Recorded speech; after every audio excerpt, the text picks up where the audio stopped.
पीछे पड़ गई चुड़ैल। प्रभात एक बहुत ही मेहनती लड़का था। वह रोज अपने काम से सीधा घर जाता और मेहनत से अपना काम करता। प्रभात अपनी माँ के साथ रामपुर नाम के गांव में रहता था। पिता की मृत्यु के बाद अब प्रभात ही अपने घर का सारा काम करता। वह मेहनत करके अपने घर का सारा खर्चा चलाता। एक दिन की बात है, काम ज्यादा होने की वजह से प्रभात को घर जाने में देरी हो गई, तो घर पहुंचने की जल्दी में प्रभात ने एक छोटा रास्ता अपनाया जो एक सुनसान जगह से गुजरता था। आधे रास्ते जाने के बाद प्रभात ने देखा कि कुछ दूरी पर रोशनी आ रही है।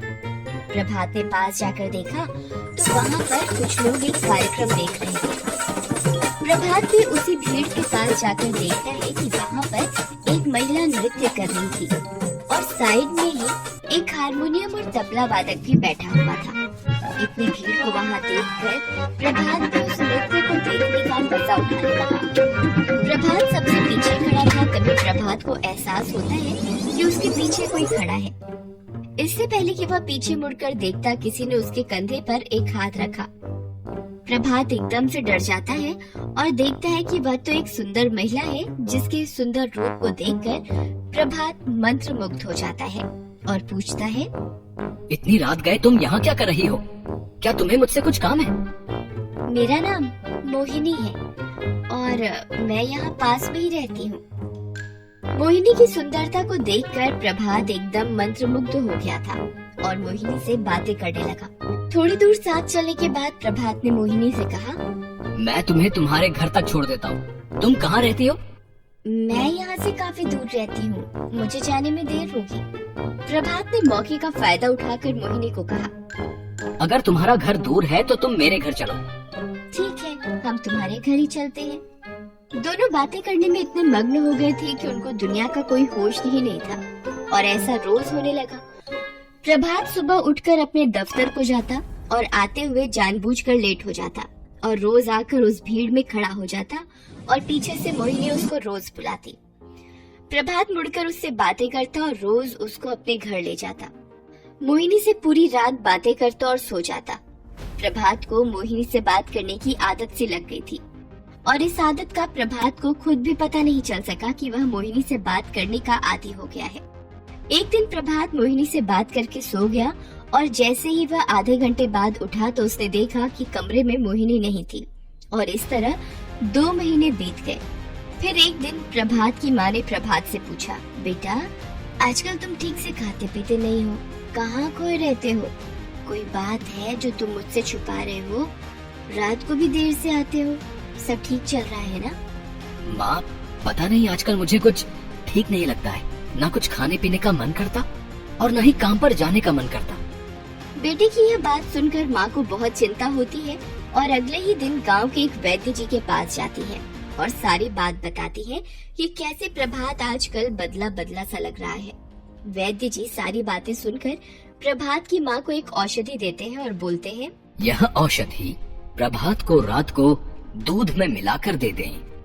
पर उस औषधि से कोई लाभ नहीं हुआ। जैसे ही सुबह होती, प्रभात उठकर अपने दफ्तर के लिए चल पड़ता, जैसे कोई अदृश्य शक्ति उसे खींच रही हो। एक दिन की बात है, प्रभात के पेट में अचानक से बहुत तेज दर्द हो गया। अपने बेटे को दर्द में देखकर माँ ने कहा, बेटा आज तुम्हारी तबीयत बिल्कुल भी ठीक नहीं है।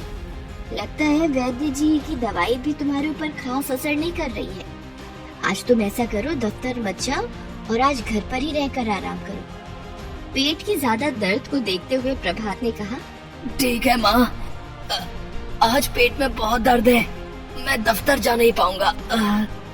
आज घर पर ही रहकर आराम कर लेता हूँ। पूरा दिन प्रभात ने अपने घर पर ही आराम किया और रात को प्रभात लेटा हुआ कुछ सोच ही रहा था कि सोचते सोचते 12 बज गए। तभी प्रभात को पायलों की आवाज सुनाई दी और ये तो वही आवाज थी जो प्रभात को मोहिनी के पायलों से आती थी। और प्रभात के कमरे का दरवाजा एकदम से खुला और प्रभात देखता है मोहिनी कमरे में आ जाती है। अरे ये क्या मोहिनी, तुम यहाँ? अरे तुम वहाँ आए नहीं, मैंने तुम्हारा कितना इंतजार किया। वो आज मेरी कुछ तबीयत ठीक नहीं थी, इसीलिए आज दफ्तर नहीं गया। तो मुझे तुम्हारे घर आने के लिए क्या तुम्हारे दफ्तर जाने का इंतजार करना होगा?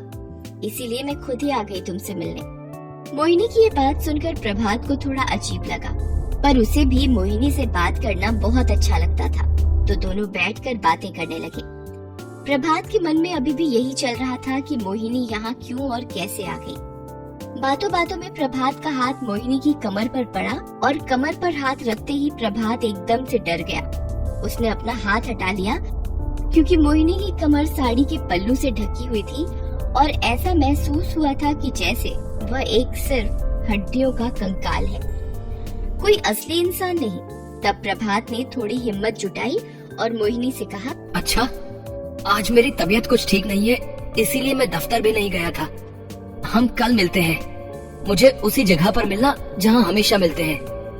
मोहिनी को यह बात अच्छी नहीं लगी, परंतु वह बेमन से वहाँ से उठकर चली गई। अगली सुबह उठकर प्रभात ने पहले दिन से लेकर अब तक की जुड़ी सारी घटनाएं अपनी माँ को बताई। तो माँ, अब मैं क्या करूँ? अब मुझे समझ में नहीं आ रहा है मैं क्या करूँ। ओहो, इसका मतलब तभी तुम्हारा चेहरा पीला पड़ गया है।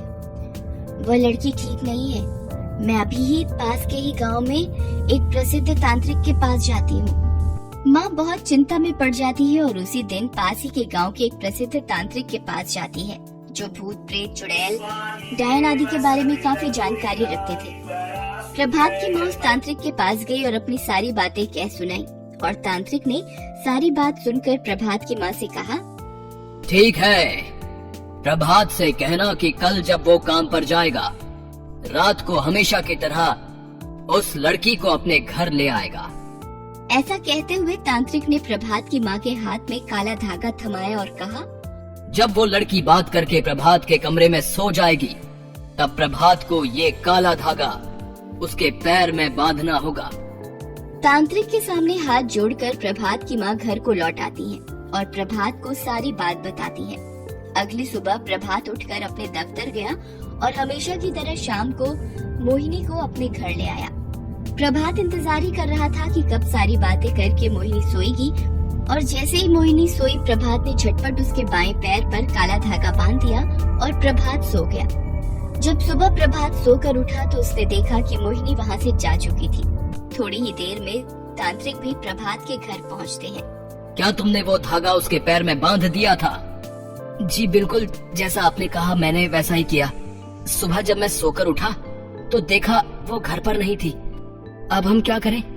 कुछ करने की जरूरत नहीं है। अब हमें उसको ढूंढना है कि वो कहाँ गई है और उसका ठिकाना कहाँ है। ऐसा कहकर प्रभात और प्रभात की माँ तांत्रिक के साथ उस काले धागे की खोज में निकल पड़ते हैं। कुछ दूर जाने पर तीनों एक छोटे से जंगल में पहुँचते हैं। वहाँ देखते हैं कि हड्डियों का एक पूरा कंकाल का ढेर पड़ा था और कंकाल की हड्डी पर वही काला धागा बंधा हुआ था।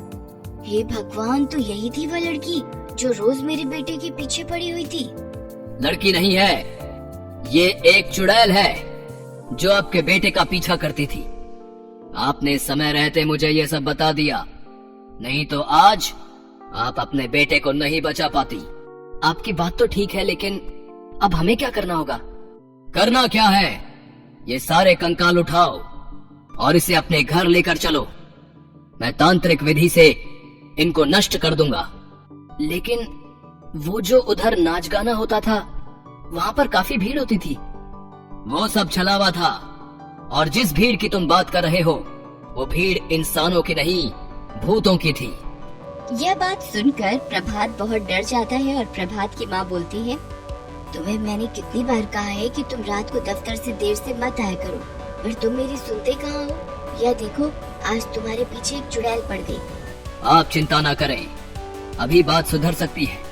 ये सारे कंकाल लेकर अभी हमें चलना होगा। घर जाकर तांत्रिक प्रभात को ये सारी विधि करने की सामग्री बताता है। प्रभात भागकर सारा सामान ले आता है। तांत्रिक जल्दी से अपनी विधि शुरू करता है और मंत्रों का उच्चारण शुरू करता है। उच्चारण करते करते तांत्रिक ने हड्डियों का कंकाल आग में फेंक दिया। आग में हड्डियां फेंकते ही एक चिल्लाने की आवाज आई और हड्डियां आग से निकलकर एकदम से बाहर आ गई। तांत्रिक ने यही प्रक्रिया बार बार दोहराई, पर हर बार हड्डियां आग से निकलकर बाहर आ जाती। ऐसा करते करते रात के 10 बज गए, पर हड्डियां आग में से हर बार बाहर आ जाती। आखिरकार तांत्रिक ने अपने मंत्रों से उस आत्मा को वश में करके हड्डियों को आग में फेंका और इस बार सारी हड्डियां जल गई। प्रभात और उसकी माँ ने तांत्रिक के पैर पकड़े और बहुत धन्यवाद दिया और तांत्रिक को बहुत सा धन इनाम में दिया और अपने परिवार की खुशहाली की कामना की। हमारे ऊपर बहुत बड़ा उपकार किया है, वरना हम तो समझ ही नहीं पाते कि आखिरकार मेरे बेटे के साथ क्या हो रहा है। तब तांत्रिक ने बताया, ये चुड़ैल आपके बेटे का बहुत दिनों से पीछा कर रही थी और आपका बेटा उसका पीछा करने की वजह से मंत्र मुग्ध रहने लगा था। उस चुड़ैल ने आपके बेटे पर जादू चला रखा था। समय रहते हमें ये पता न चलता तो आपका बेटा ज्यादा दिन तक और जिंदा न रह पाता और वो चुड़ैल आपके बेटे को अपनी दुनिया में ले जाती।